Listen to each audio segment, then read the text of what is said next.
Good morning students. ये class 9th के लिए काम है। इसमें हम जो है उदाहरण 12 पर पहुंच गए थे। तो उदाहरण 12 आपका ये है कि हमें परिमेय अपरिमेय बताना है।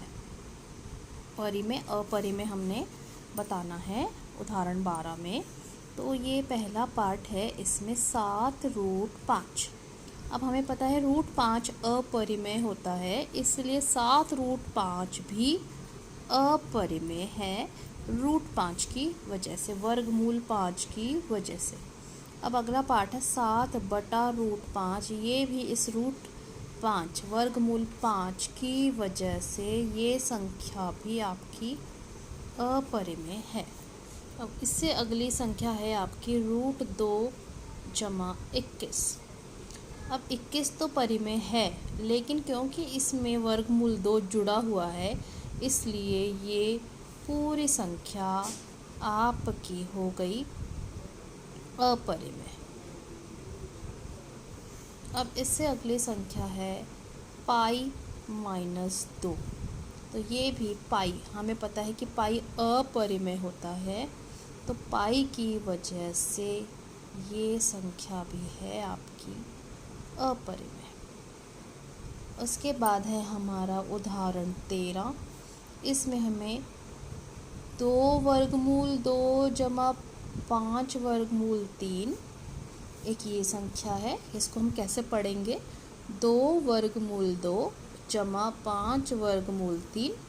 और दूसरी संख्या है √2 - 3√3। √2 - 3√3, इनको हमने जोड़ना है। तो जोड़ने के लिए ये हमने लिखा 2√2 + 5√3, फिर जोड़ का निशान लगाया, फिर ये संख्या लिखी हमने √2 - 3√3। अब ये √2 वाला एक तो ये है जिसमें √2 है, और एक √2 वाला ये है। इनको हम एक साथ लिख देंगे, 2√2 + √2। फिर हम इसको लिख देंगे 5√3। फिर हम इस आखिरी वाली संख्या को लिख देंगे घटा 3√3। ये इस क्वेश्चन में आपकी 4 संख्याएं हैं, 1 2 3 4 संख्याएं हैं इस क्वेश्चन में। हमने इसको और इसको एक साथ लिख दिया, और इसको और इसको पीछे एक साथ लिख दिया। 4 संख्याएं हमने लिख दी।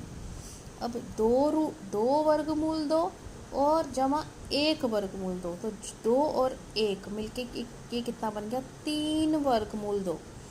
ये जो है ये सारा मिलकर क्या बन गया? 3√2। जैसे 2√2 + 1√2, 2 + 1 3√2 बन गया।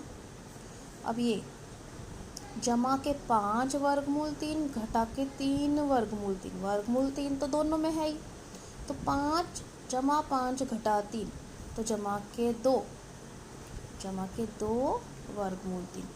ये सारा मिलकर क्या बन गया है? 5 - 3 कितना होता है? 2 2√3।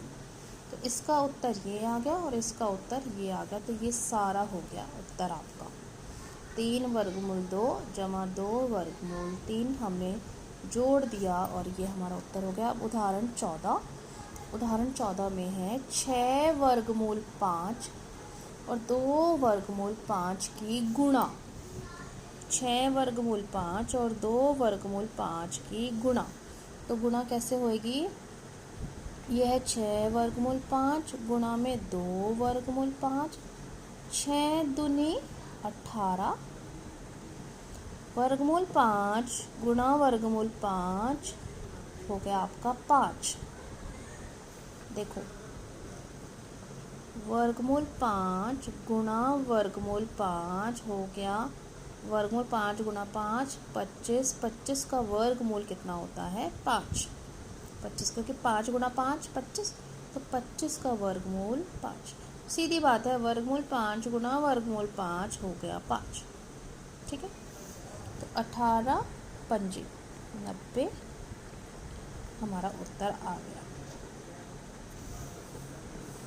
अब है उदाहरण 15। 8 8 वर्गमूल 15 और 2 वर्गमूल 3 की भाग। तो 8 वर्गमूल 15 बटे में 2 वर्गमूल 3। अब हम 8 और 2 तो सिंपल कट के 4 हो ही गया, कोई इसमें तो दिक्कत ही नहीं। ऊपर है वर्गमूल 15 और नीचे है वर्गमूल 3। अब हम क्या करेंगे, 15 को क्या लिख देंगे, हमें पता है 5 3 15, 15 को हमने लिख दिया 5 गुणा 3 और नीचे वर्गमूल 3 है। अब ऊपर भी वर्गमूल 3 और नीचे भी वर्गमूल 3 आपस में कट गए। ऊपर का वर्गमूल 3 और नीचे का वर्गमूल 3 आपस में कट गए।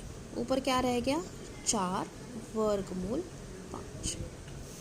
पहले 8 और 2 कट के कितना आया था, 4। और 15 को हमने क्या लिख दिया, 5 गुणा 3, क्योंकि दोनों के ऊपर वर्गमूल है तो वर्गमूल 3 और वर्गमूल 3 आपस में कट गए। 4 वर्गमूल 5 आपका उत्तर बच गया। Thank you.